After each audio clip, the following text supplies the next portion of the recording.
first. Ladies first. Anyone, Brauner? Well, first, as Lex said, we started with him about a year and a half ago.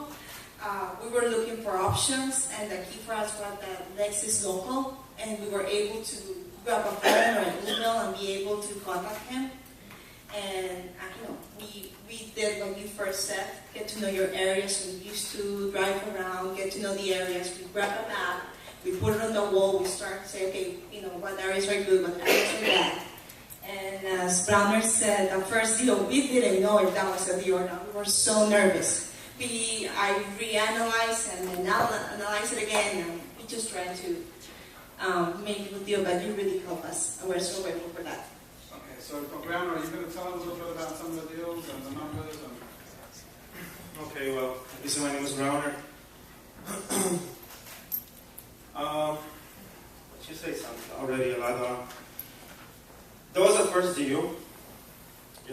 We did our due diligence. We followed your instructions, which is a lot of work. In the beginning, you don't know. You got to start from scratch, and you do all what he says, and you're not confident you're doing the right thing. You're just trying to follow the instructions. And I'm a little lost here, but first deal, we put a couple offers. They were low offers, and you don't get an answer, and then Making offers by telephone or by email or by email, phone.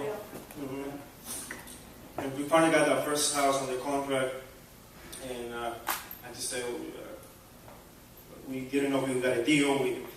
We emailed the house to them, hoping that he would say, "Oh, it's okay, a deal." And all of a sudden he was like, "Brauner, yeah, this is a good deal." And I was like, "Is it?" So, as I emailed her, and we were all excited. She was in her office. And then, we started building confidence. And many houses, we get on the contract, and, they are okay deals. So he told me, what to do. Sometimes we ask for a reduction.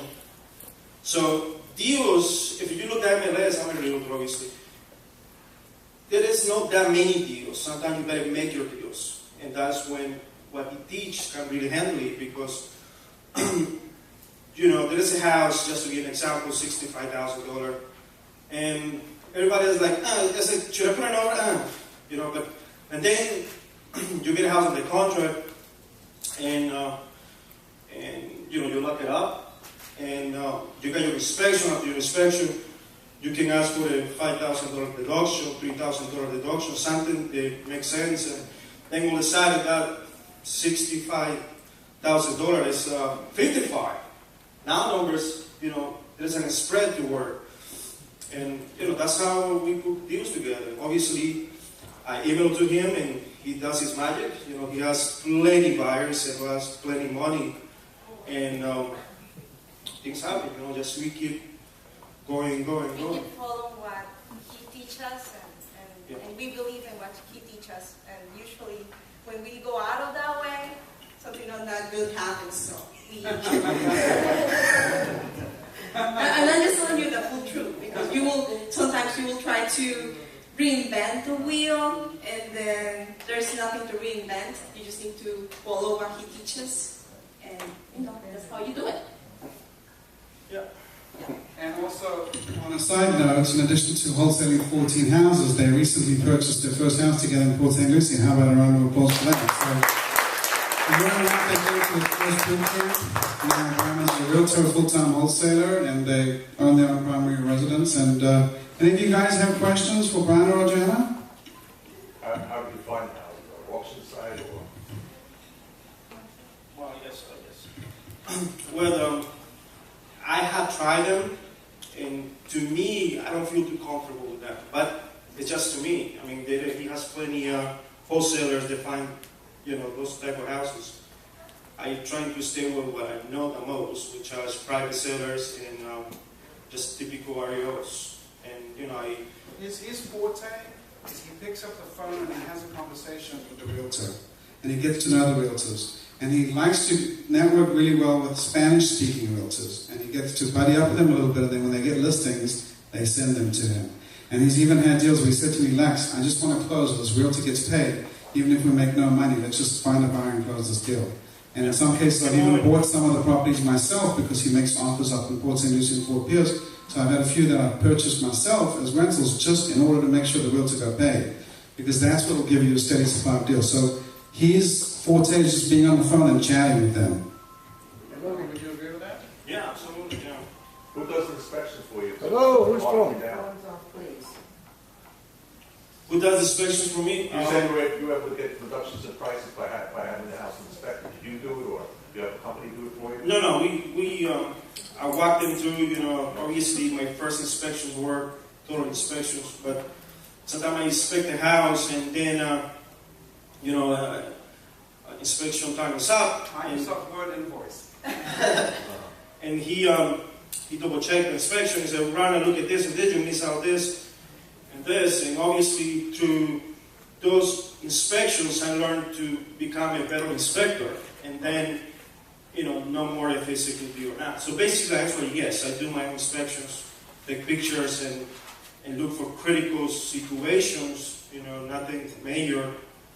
And I obviously get full disclosure if it's a good deal or not a good deal, because we're liable for the deal. You see, let's say he gets a deal at $35,000 and we're marketing at $45,000. But we happen to know, let's say, for example, that there's an illegal addition in the property, because let's say he mentioned that to me. So then when it gets to day 5 and it's time to cancel, we'd say, well, unfortunately there's an illegal addition, so we're going to have to cancel and let me get a substantial price reduction so we can make that room legal. At that point in time, the bank can either say no, they can say go to hell, or they can take it to the bank and the bank can say, well, how much of a reduction do you want? And at that point in time, we're going to go big and say 10 or 15. A lot of times the bank will say no, but sometimes the bank will counter and say, how about 7? While all of that is happening, we're dragging it out.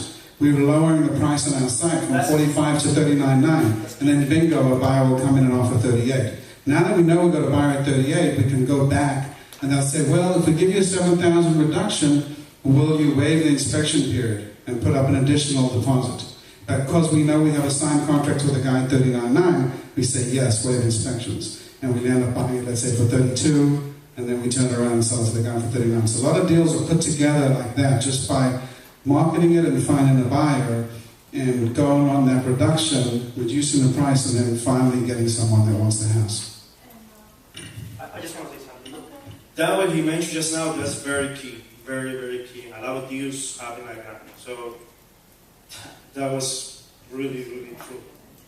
And you will let me add, I remember that you have an inspection worksheet on your course. I still have it, where it goes through everything, and that's what I used to use in the beginning. Like I would go through every item and just to make sure, and I would take pictures of everything just to make sure. So I don't know if you guys have it. If they have the course, they should have it somewhere. Yes, and you can use that when you are starting out and you don't know what to look for. Okay, good. Okay, so any other questions? Rosemary has a question? He's the realtor, and you're the buyer.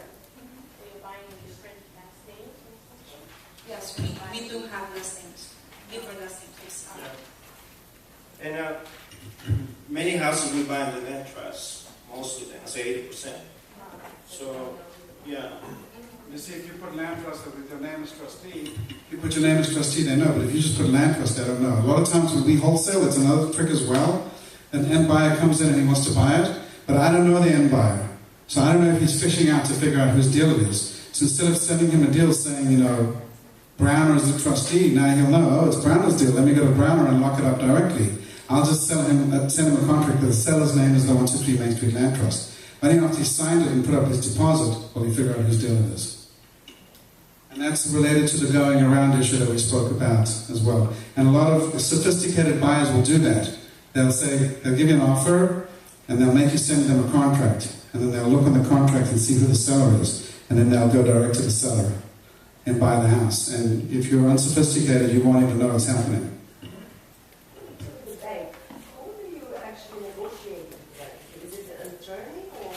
You're not negotiating with the bank, you're just speaking to the listing agent. The listing agent goes to the asset manager at the bank, and the asset manager goes to their supervisor at the bank.